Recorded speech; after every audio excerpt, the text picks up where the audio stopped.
আমি আলোচনা চক্ৰৰ দ্বিতীয় খণ্ডটি আপোনালোকলৈ এই ভিডিঅ'টিত আগবঢ়াইছোঁ।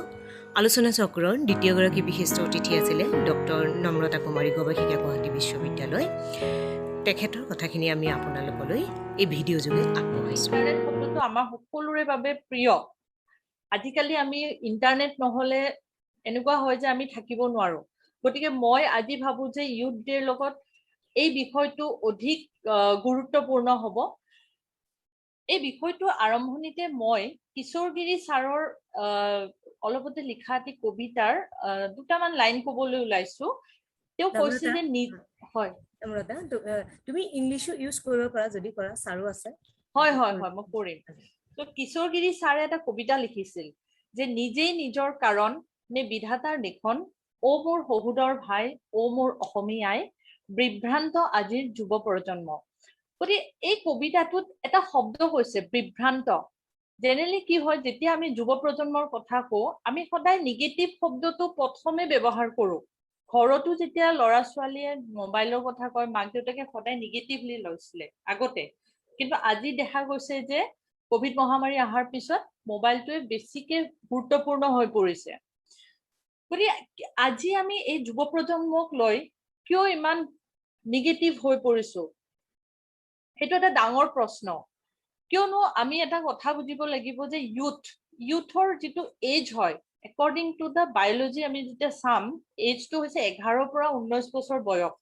সেই বয়সখিনি হৈছে এডলচেন্স পিৰিয়ড। আৰু এডলচেন্স পিৰিয়ডত কি হয় যে ল'ৰা ছোৱালীৰ মানসিক বিকাশ হয়, ল'ৰা ছোৱালীৰ হৰমনেল চেঞ্জেছ হয়, তাৰপিছত শাৰীৰিক চেঞ্জেছ হ'ব।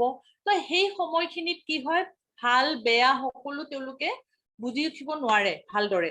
তো ইউথক কি হয়, জেনেৰেলি আমি গাইড কৰিব লাগিব যে এইটো বস্তু ভাল, এইটো বেয়া, এইটো ব্যৱহাৰ কৰিলে ভাল হ'ব, বেয়া হ'ব। কিন্তু এই বস্তুখিনিকে আমি কি কৰোঁ, শিক্ষক শিক্ষয়িত্ৰী বা পেৰেণ্টছে কি কৰোঁ, জেনেৰেলি ল'ৰা ছোৱালীক গালি পাৰোঁ, তই কিয় এইটো কৰিছ, তই এইটো কৰা নাই। কিন্তু আমি এইটো বুজা নাই যে that is the psychology, youth psychology বা যুৱ প্ৰজন্মৰ যিটো মানসিক মনোবিজ্ঞান। এই বস্তুটো কি হয়, এতিয়া ডিগ্ৰীত যেতিয়া ষ্টুডেণ্ট এটা যাব মনোবিজ্ঞান বিষয়টো পঢ়ে, the student will study the subject but they don't utilise. মানে ল'ৰা ছোৱালী কি কৰিছে, ডিগ্ৰীটো লৈ আহিছে বাট তেওঁলোকে বুজিব বিচৰা নাই যে চাইকলজিটো একচুৱেলি কি, যে ল'ৰাজনে কিয় মোবাইলটো বিচাৰিছে, বা ল'ৰাজনে আজিকালি দেখা গৈছে যে বহু ল'ৰা ছোৱালী ড্ৰাগছৰ প্ৰতি আসক্ত হৈছে, যিটো আমাৰ বহুত ডাঙৰ প্ৰব্লেম হৈ পৰিছে। কিয় তেনেকুৱা ধৰণৰ নিগেটিভ বস্তুত তেওঁলোকে বেছি আকৰ্ষিত হৈছে। চ' মই ইয়াতে এটা বস্তু দেখুৱাবলৈ বিচাৰিছো। ইয়াতে মই এখন পিকচাৰ দেখুৱাইছো। পিকচাৰখনত দেখাইছো যে আমাৰ মগজুত কিছুমান শব্দ সোমাই আছে। চোৱা, ইগ', লাভ, লোভ, তাৰপিছত তোমাৰ আমাৰ থাকিব টিভি। আমি কিছুমানে টিভি চাইয়ে ভাল পাওঁ, কিছুমানে পঢ়ি ভাল পাওঁ। এই সকলো বস্তুবোৰ আমাৰ কি হয়, মগজুত ষ্ট'ৰ হৈ থাকিব। গতিকে আমি যেতিয়া এই ইউথ মানে আমাৰ এই এডলচেন্স পিৰিয়ডত যেতিয়া আমি যিটো বস্তু ভাল পাম, আমি এনেকুৱা হয় যে ভৱিষ্যতলৈ গৈ সেই বস্তুটোকে বেছি ভাল আমি গ্ৰহণ কৰোঁ। চ' আজিৰ এই ইউথ দিৱসৰ উদযাপনৰ 2021ৰ মেইন থিমটো হৈছে যে ট্ৰান্সফৰ্মিং ফুড চিষ্টেম। তাৰমানে হৈছে আমি বহুত খাদ্য অপচয় কৰোঁ, উই ৱেষ্ট দ্য ফুড প্ৰডাক্টছ। তাৰ বাবে কি হৈছে, বহু আমাৰ ৱেষ্ট প্ৰডাক্টছ বাঢ়ি গৈছে। যিহেতু এইটো পেণ্ডেমিক সময়, আমি এটা বস্তু বুজিব লাগিব যে আমাৰ ইমিউনিটি আৰু খাদ্য অভ্যাসৰ বহুত দৰকাৰ। তো বহুত ল'ৰা ছোৱালীয়ে এইটোৱে নাজানে যে এইটো আমি খাব লাগে বা নালাগে। কিন্তু আজি কি হৈছে, আমি ভাইৰাছৰ লগত যুদ্ধ কৰিবলৈ হ'লে আমি কি কৰিব লাগিব, ভালদৰে ভিটামিন থকা প্ৰটিন, কাৰ্বহাইড্ৰেট খাদ্য খাব লাগিব। গতিকে আজি যিহেতু 2021ৰ এই থিমটো হৈছে যে আমি খাদ্য ৱেষ্ট কৰিব নালাগে, কিন্তু এই বস্তুটো লগত মোৰ টপিকটোৰ কি সম্পৰ্ক আছে? মইতো কৈ আছো যে ইণ্টাৰনেট আৰু ইউথ।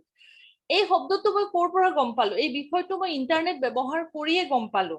গতিকে ইণ্টাৰনেটত যদি আমি চাওঁ যে ভাল বেয়া দুইটা বস্তু আছে, আৰু আমি জানো যে ভালটো আমি কেনেকে গ্ৰহণ কৰিব লাগে সেইটো আমি জানো, কিন্তু আমি কেতিয়াবা প্ৰকাশ নকৰো। বা বেয়াটো আমি জানো, বাট কেতিয়াবা আমি প্ৰকাশ কৰো আৰু কেতিয়াবা আমি নকৰো।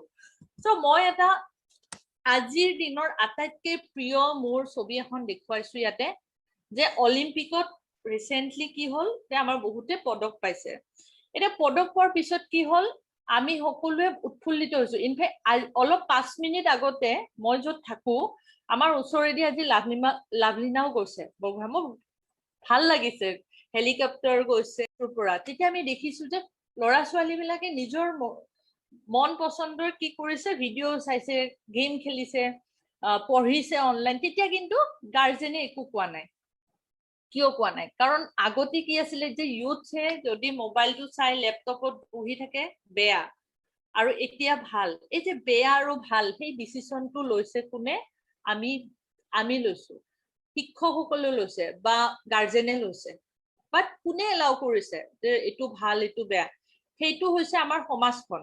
গতিকে আমি যেতিয়া ভাল বস্তুটো ল'ম, গতিকে আমি যদি ভাল বস্তুটো চাওঁ, যে আজি আমি যদি ছচিয়েল মিডিয়াত আমি বহুত ধৰণৰ, এতিয়া লাভলিনাক যদি কোনোবাই শুভেচ্ছা জনাইছে, আমেৰিকাৰ পৰাও শুভেচ্ছা জনাব পাৰিছে, বা আজি আমাৰ এই অনুষ্ঠানটোৱে ভাৰ্চুৱেলি চাব গ'লে এইটো এটা পজিটিভ দিশ যে আজি আমি ইণ্টাৰনেটৰ সহযোগতে ইণ্টাৰনেশ্যনেল ইউথ ডে আমি চেলিব্ৰেট কৰিছো ভাৰ্চুৱেলি, কম্পিউটাৰত চেলিব্ৰেট কৰিছো, মোবাইলত বহি। মই গুৱাহাটীৰ পৰা, তাৰপিছত ছাৰে গুৱাহাটীৰ পৰা, কোনোবা ধৰা নগাঁৱৰ পৰা চাইছে, কোনোবা আমাক মেবি দিল্লীৰ পৰাও চাই আছে। গতিকে এই প্লেটফৰ্মটোৱে আমাক বহু সহায় কৰিছে। মই কোৱা নাই যে সকলো বস্তু আমি নিগেটিভলি ল'ব লাগে, কিছুমান আমি পজিটিভলিও ল'ব লাগে। কিন্তু তাৰ মাজতো কি হৈছে, এটা আমি বহুত ইণ্টাৰেষ্টিং কথা কওঁ, যেতিয়া মোৰ চিনাকি মই দেখিছো বহু ইউথ মানে গেম খেলি ভাল পায়। যিদিনা পাবজি বন্ধ হৈছিল তেওঁলোকে বহুত দুখ কৰিছিলে, আজিৰ পৰা পাবজি নাই। এতিয়া আছে নে নাই ময়ো নাজানো, বিকজ মই খেলৰ প্ৰতি মই ইমান ইণ্টাৰেষ্টেড নাই। বাট এটা বস্তু মই দেখিলো, যিবিলাক ল'ৰা ছোৱালী বেছি কাৰ্টুন বা বেছিকৈ গেম খেলে, তেওঁলোক সদায় নিগেটিভলি মটিভেটেড হয়। যদি কয় যে ইউ আৰ গুড, সদায় তেওঁলোকে মোক এনেই কৈছে, নিগেটিভলি ভাবে, ইমোচনেল হৈ যায়, ডিপ্ৰেশ্যন হয়। তাৰপিছত ছ'চিয়েল ডিছকানেকশ্যন, মানে কাৰো লগত কোনো ৰিলেশ্যন নাথাকে। শ্লিপ ডিছঅৰ্ডাৰ, আটাইতকৈ ডাঙৰ কথাটো হ'ল গেমত যদি মই স্ক'ৰ কৰিব নোৱাৰো, মোৰ গোটেই ৰাতি টোপনি নাহে। এইটো এটা ডাঙৰ প্ৰব্লেম, যাৰ বাবে আমাৰ কি হৈছে, পঢ়া শুনাৰ প্ৰতি আমি ডিছকানেক্টেড হৈ আছো, আমি পঢ়িব ইচ্ছা নকৰা হৈ গৈছো। গতিকে আটাইতকৈ ভাল লগা এটা চেণ্টেন্স হ'ল যে gaming addiction is a mental disorder. এতিয়া কি কৈছে, WHO কৈ দিছে যে যিবিলাক ল'ৰা ছোৱালী বেছি গেমিঙৰ লগত এডিকশ্যন হয়, কাৰণে কি ব্ৰেইনত আমাৰ কি হয়, গেমটো সোমাই থাকে। মানে এইটো এটা মেণ্টেল ডিছঅৰ্ডাৰ বুলি মই কৈছো যে ভাল লগা, কাৰণ মই গেম ভাল নাপাওঁ। That's why for me it is positive, যে ঠিক আছে গেমৰ পৰা আমি ল'ৰা ছোৱালীক দূৰত ৰাখিব পাৰো। গতিকে ইয়াতে আজিৰ এই প্লেটফৰ্মত যিখিনি আমাৰ ছাত্ৰ ছাত্ৰী আছে, তেওঁলোকক মই এটা স্পেচিয়েল লাইন গিফ্ট কৰিব খুজিছো। যদি তেওঁলোকে গেম ভাল পায়, তেওঁলোকে গেমটো এটা প্ৰফেশ্যন হিচাপে ল'ব পাৰে। কাৰণ যদি তেওঁলোকে এটা গেম ডেভেলপ কৰিব পাৰে, নিজে বেলেগৰ গেম খেলাতকে নিজে যদি গেম এটা খেলিব পাৰে, মানে বনাব পাৰে, তেওঁলোকে পইচা আৰ্ণ কৰিব পাৰিব। ঘৰত বহি বহি তেওঁলোকে মোবাইলৰ গেম এটানো কেনেকে বনায় সেইটো শিকিব পাৰে। বাট মই এইটো নকওঁ যে মই শিকাই দিম, বা কোনোবা শিক্ষকে বা ঋতুস্মিতাই আহি শিকাই দিব, নিদিয়ে। সেই বস্তুটো সেই ষ্টুডেণ্টে গুগলত গৈ নিজে চাৰ্চ কৰিব যে মই গেম এটা কেনেকে ডেভেলপ কৰিব পাৰো, কোৰ্চ ল'ব পাৰে। আজিকালি চৰকাৰে বহু সুবিধা কৰি দিছে, যে স্কিলছ ডেভেলপমেণ্ট আছে, আৰু বহুত আমাৰ এনেকুৱা অনুষ্ঠান আছে যিবিলাকে কি হয়, যে গেমিং ডেভেলপমেণ্ট কোৰ্চেছ দিয়ে। আৰু এটা ইণ্টাৰেষ্টিং হৈছে যে ধৰা মই আজি গুৱাহাটীত বহি বহিয়ে মই অক্সফৰ্ডৰ পৰা এটা ডিগ্ৰী পাব পাৰো, মই জাৰ্মানীৰ পৰা ডিগ্ৰী পাব পাৰো, লণ্ডনৰ পৰা, কিয় মই বহি বহি, বিকজ মই ইণ্টাৰনেট ইউজ কৰিছো। চ' ডেট ইজ মাই পজিটিভ। ইয়াতে যিখন মই পিকচাৰ দেখাইছো, এইটোৰ এটা ষ্টৰি আছে। এদিন কি হৈছিলে, মই গৈ আছিলো বজাৰত, তেতিয়া মই দেখিলো বহুত মানুহে একগোট হৈ এটা জাগাত থিয় হৈ আছে, কিবা খেলি আছে। চ' যেতিয়া দেখিলো তেওঁলোকে এইখন কিবা কেৰম খেলি আছে। আমি আগতে কি হৈছিলে, নিজে ঘৰত বহি কেৰম খেলো, কিন্তু আজিকালি ঘৰত থাকিলেও কি হয়, অনলাইন খেলে, ড্ৰিম কেৰম কিবা নাম এনেকুৱা। অকে, চ' মই যেতিয়া গুগলত চাৰ্চ কৰিলো ড্ৰিম কেৰমৰ কেনেকে ডেভেলপ কৰিছে, ষ্টৰিটোনো কি হয়, তেওঁলোকে এই গোটেই প্ৰচেছটো ষ্টেপ বাই ষ্টেপ দিয়া আছে। এতিয়া আমাৰ যুৱ প্ৰজন্মই যদি এনেকুৱা ধৰণৰ কেৰম, লুডু যি ভাল পায় নিজেই ডেভেলপ কৰিব পাৰে, কি হ'ব, তেওঁলোকৰ এটা আৰ্নিং চ'ৰ্চ আহিব, টকা পইচা আহিব। তেতিয়া আৰু গালি খাব নালাগে মাক দেউতাকৰ পৰা।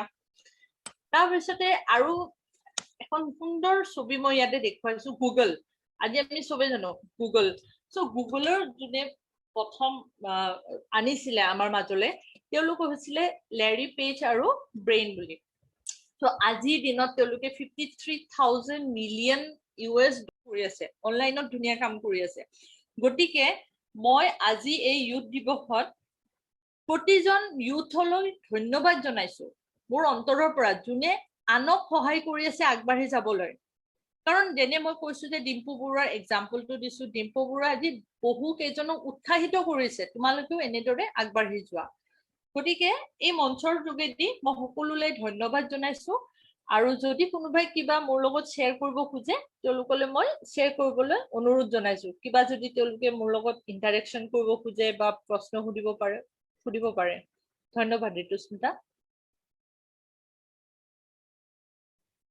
বহুত বহুত ধন্যবাদ নম্ৰতা কুমাৰী তেখেতে অতি সুন্দৰভাৱে আমাৰ বৰ্তমান অনলাইন ব্যৱস্থা আৰু আমাৰ নতুন প্ৰজন্ম দুইটাৰে যে ইটো সিটোৰ ওপৰত নিৰ্ভৰশীল হৈ পৰিছে বা আমি কেনেকৈ সেই ছ'চিয়েল মিডিয়া হওক বা তেনেদৰে সেইবোৰৰ যোগেদি আমি কেনেকৈ অৰ্জনো কৰিব পাৰো আৰ্ণ কৰিব পাৰো সেই বিষয়ে তেওঁ খুব সুন্দৰকৈ কম সময়তে আমাক বুজাই দিছে ভাবো ই আমাৰ ছাত্ৰ ছাত্ৰীসকলক আমাৰ নতুন প্ৰজন্মক এটা নতুন দিশ দিব এটা নতুন পথ দিব যিটো তেওঁলোকে হয়তো সময় নষ্ট নকৰি এনেই যিহেতু তেওঁলোকে গেম খেলি সময় যি অপব্যয় কৰে বুলি কওঁ যিটো একো লাভ নহয় যিহেতু কোৱাই হৈছে যে গেমিক addiction is a mental health disorder বুলি হুৱে যিহেতু WHO কৈ দিছে গতিকে সেইখিনি নকৰি যে গেমটো কেনেদৰে ডেভেলপ কৰিব পাৰি নিজে আৰু তাৰ দ্বাৰা কেনেকে হাউ টু আৰ্ণ হয়নে আমি গতিকে আগতে ছাৰে কৈ যোৱা সেই নিবনুৱা সমস্যাটো ইয়াৰ লগত জড়িত হৈ আছে কিছু পৰিমাণে হলেও ডক্টৰ নম্ৰতা কুমাৰীৰ কথাখিনিতো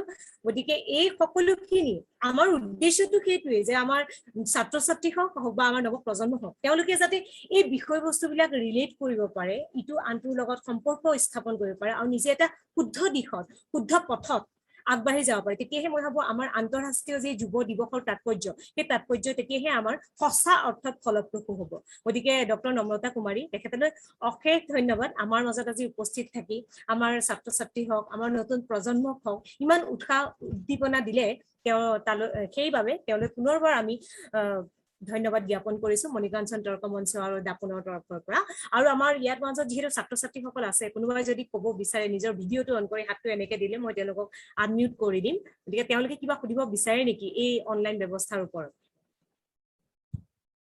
চক্ৰটিত বহুকেইজন ছাত্ৰ ছাত্ৰী বহুকেইজন যুৱবৃন্দই অংশগ্ৰহণ কৰিছিলে তেওঁলোকৰ বক্তব্যসমূহ আমি আপোনালোকলৈ আগবঢ়াম ভিডিঅ'টো দীঘল নকৰিবৰ বাবে আজি ইমানলৈকে সামৰিলোঁ ধন্যবাদ